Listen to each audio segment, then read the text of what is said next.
నమస్తే, welcome to Leo. మనతో ఉన్నారు పొలిటికల్ అనలిస్ట్ కట్టా కార్తిక్ గారు. నమస్తే కార్తిక్ గారు. నమస్తే జగన్ గారు. జగన్ తెనాలి టూర్ ఎప్పుడైతే మొదలు పెట్టాడో పూర్తి పార్టీ పతనం అయితే స్టార్ట్ అయిపోయిందని చెప్పి చాలా పెద్దగా వినిపిస్తుంది.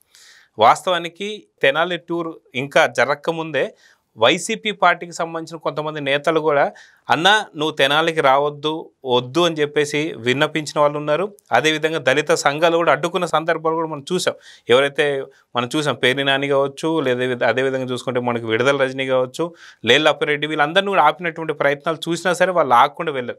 సరే, అక్కడికి వెళ్ళిన తర్వాత అక్కడ బాధితులు లేదు, అనవసరంగా ఆ అమ్మాయి పెళ్లిగాని అమ్మాయి మొహాన్ని చూపించి మరి ఆ అమ్మాయికి ఇంకొద్ది ఎలివేషన్ ఇచ్చి రేపు పొద్దున పెళ్ళి అవుతుందా లేదా అన్నంత పరిస్థితి తీసుకొచ్చారు.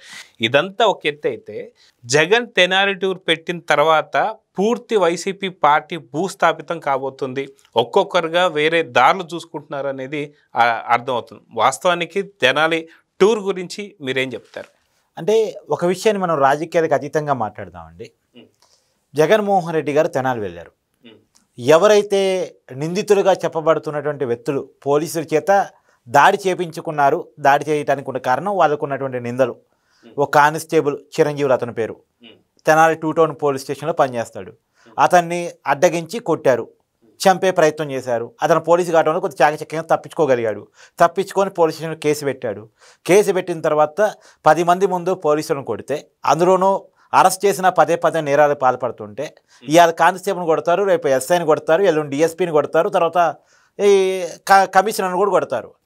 కార్లు ఎగిరేసుకుని తిరుగుతారు. పోలీసు వాళ్ళు అంటే మాకేం భయం లేదని తిరుగుతారు. రేపొద్దున ప్రజల్లో పోలీసులు అంటే చులకన భావం ఏర్పడింది. పోలీస్ స్టేషన్నే వీళ్ళు కొడుతున్నారు, పోలీస్ స్టేషన్ పోతే మాకేం న్యాయం దక్కింది, ఇలాంటి వాళ్ళు కాడిపోయి తృణమో పరమో సమర్పించుకొని మనం సెటిల్మెంట్ చేసుకుంటే బాగుంటుందని ఒక ఆలోచన ప్రజలు వచ్చే పరిస్థితి కూడా ఉండొచ్చు. పోలీసులు అంటే చులకన భావం ఏర్పడింది. కాబట్టి ఏ సెంటర్లో అయితే కానిస్టేబుల్ని కొట్టారో, చంపాలని చూశారో, అదే సెంటర్లో అదే నలుగురు ముందు వాళ్ళకి దండయాత్ర చేద్దామని చెప్పేసి ఆ ముగ్గురిని పిలిపించేసి ప్రజలు చూస్తుండగానే సెంటర్లో వాళ్ళని కొట్టారు. అది కొట్టడం తప్ప రైటా? అది చట్టపరంగా తప్పే కావచ్చు. కానీ నైతికంగా చూసినప్పుడు పోలీసులు తమ ప్రజల మధ్య చులకన కాకుండా చూసుకోవడం కోసం చేసినటువంటి ఒక పని. సరే, అది పోని, వాళ్ళని పరామర్శించడానికి 2001, 2002, 2003 ఇలా 10 సంవత్సరాలు అంటే వైసీపీ అధికారంలో ఉన్నప్పుడు కూడా కేసులు పెట్టబడ్డ వ్యక్తుల కోసం జగన్మోహన్ రెడ్డి గారు తెనాలి వచ్చి పరామర్శించారు. వాళ్ళ మీద చైన్ స్నాచింగ్ కేసులు ఉన్నాయి, మహిళా వేధింపుల కేసులు ఉన్నాయి, దొంగతనం కేసులు ఉన్నాయి, టీజింగ్ కేసులు ఉన్నాయి. ఇలాంటి కేసులు ఉన్నటువంటి వ్యక్తుల్ని జగన్మోహన్ రెడ్డి గారు పరామర్శించడానికి వచ్చారు. పైగా గంజాయి సప్లై అండ్ సేవింగ్ కేసులు అంటే ఆరోపణలు ఉన్నాయి వాళ్ళ మీద. సరే, అయితే చిన్నపిల్లవాళ్ళు తప్పులు చేయరా, వయసులో ఉన్నారు అని చెప్పి సమర్థించే పని చేశారు, అది పక్కన పెట్టండి.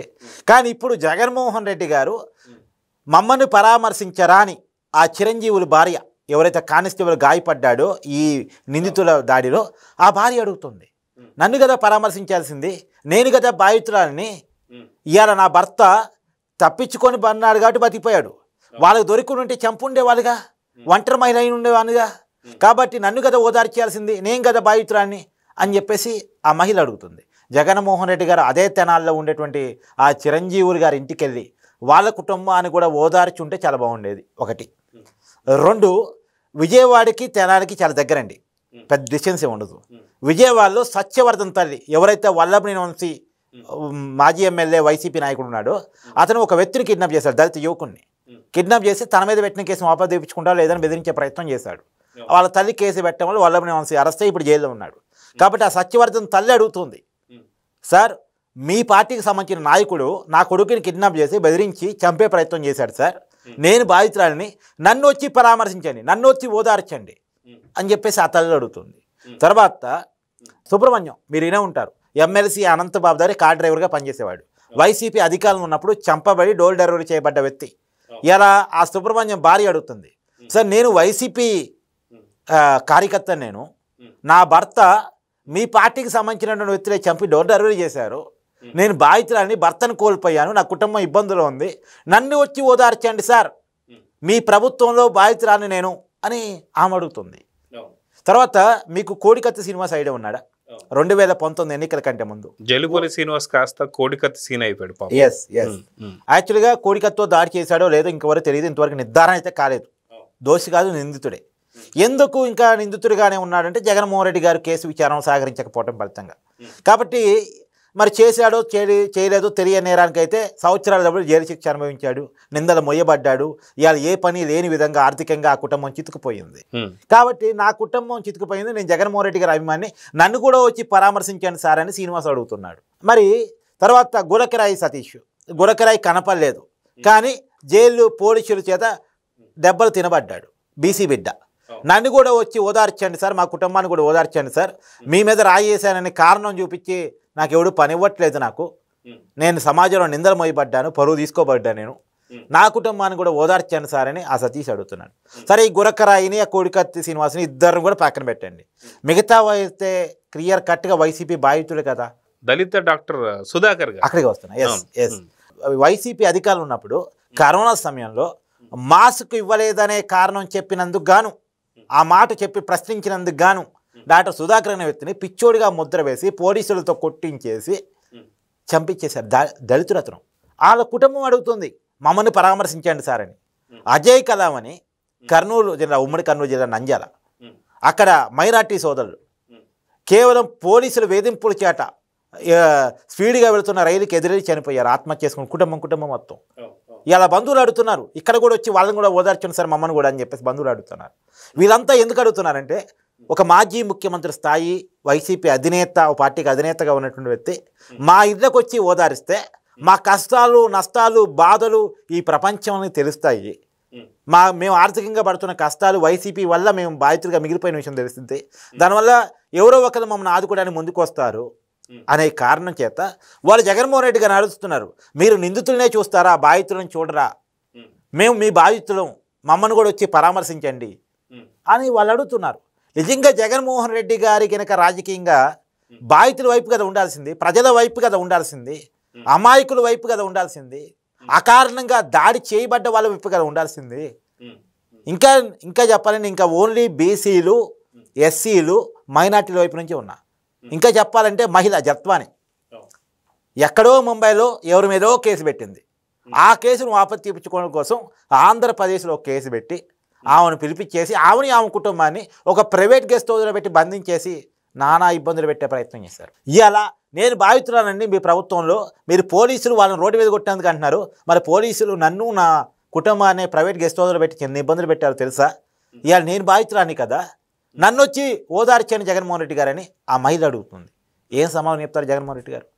రఘురామ కృష్ణరాజు గారు వాళ్ళ పార్టీ ఎంపీఏ, వైసీపీ ఎంపీఏ, ఈ మన ప్రభుత్వ విధానం బాగాలేదు, జగన్మోహన్ రెడ్డి గారు మార్చుకోవాలి, లేకపోతే మనం ఓడిపోతాం, ప్రజల్లో చురకన అవుతున్నాం, మన పార్టీ విధానం మారాలి, మన ప్రభుత్వ ఆలోచనలు మారాలి, మీరు కొద్దిగా మారాలి అని చెప్పేసి అన్నందుకు అదేదో తప్పైనట్టు పుట్టినరోజు నాడు అది అరస్తనాలో కిడ్నాపనాలో తెలీదు శేషంలో పెట్టించి కస్టోడియల్ టార్చర్ పెట్టారు. హార్ట్ సర్జరీ చేసుకున్నటువంటి వ్యక్తిని గుండెల మీద కూర్చొని మరి కొట్టే ప్రయత్నం చేశారా, చంపే ప్రయత్నం చేశారో తెలియదు. ఇలా కేసు నడుస్తుంది. ఇలా రఘురామ కృష్ణరాజు గారు కుటుంబం అడుగుతుంది మమ్మల్ని పరామర్శించారా జగన్మోహన్ రెడ్డి గారు. ఎంతమంది ఇంకా టీడీపీ కార్యకర్తలైతే తోట చంద్రయ్య, ఇలా అనేక మంది, అమర్నాథ్ గౌడ్, అదే ఐపీఎస్ అధికారి ఏవి వెంకటేశ్వర గారు కూడా అడుగుతున్నారు. అనేక మంది జగన్మోహన్ రెడ్డి గారి బాధితులు మమ్మల్ని ఓదార్చారా సార్ అని అడుగుతున్నారు. మరి ఆ ఓదార్చడం గురించి జగన్మోహన్ రెడ్డి గారు సెలవిస్తే మంచిది. ఎందుకంటే జగన్మోహన్ రెడ్డి గారికి అండి ఓదార్పు యాత్ర, పలకరింపు యాత్ర, తర్వాత పాదయాత్ర బాగా కలిసి వచ్చాయి. ఓదార్పు యాత్రతో వైసీపీ ఎస్టాబ్లిష్ అయింది, పునాది పడింది. 2014 ఎన్నికల్లో 67 సీట్లు వచ్చాయి. తర్వాత పాదయాత్ర చేసి పలకరింపు యాత్ర చేస్తే 150 సీట్లు వచ్చాయి. 2019లో అధికారం వచ్చింది. కాబట్టి బాగా కలిసి వచ్చాయి. కాబట్టి ఓదార్పు యాత్ర కలిసి వచ్చింది కాబట్టి జగన్మోహన్ రెడ్డి గారు పదే ఓదార్పులు చేస్తూ ఉన్నారు. కాబట్టి ఈ ఓదార్పులు వీళ్ళ కోసం ఉంటే బాగుంటుంది అనేటువంటిది. ఎంత విడ్డూరం అంటే అండి, పహల్గామ్ దాడిలో 2 తెలుగు వాళ్ళు చనిపోయారు. ఒకరు నెల్లూరుకు సంబంధించిన మధుసూదన్ రావు గారు, వైజాగ్కి సంబంధించిన చంద్రమౌళి గారు. వీళ్ళని పరామర్శించడానికి జగన్మోహన్ రెడ్డి గారు వెళ్ళలే.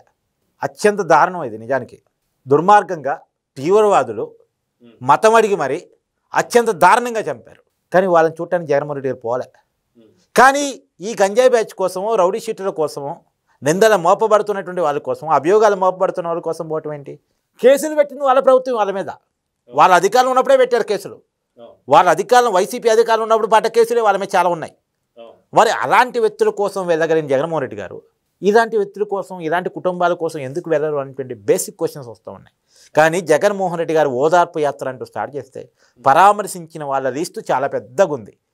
మరి వెళ్తారా లేదా, చేస్తారా లేదా పార్టీని పికప్ చేసుకోవడం కోసం అయితే వెయిటింగ్.